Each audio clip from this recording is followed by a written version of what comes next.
Mountain pose or Tadasana is yoga's foundational standing posture. Many asana sequences begin and end with this pose. The feet are usually together and the arms rest alongside the body while the head reaches upward.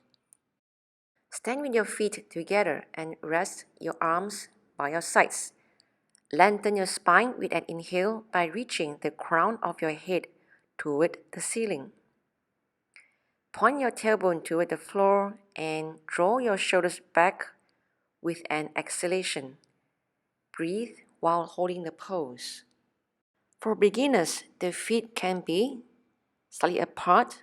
In this position, the shoulders, the hips, the knees and ankles are stacking on top of each other.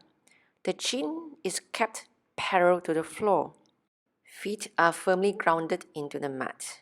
The body should not be swaying at any sides.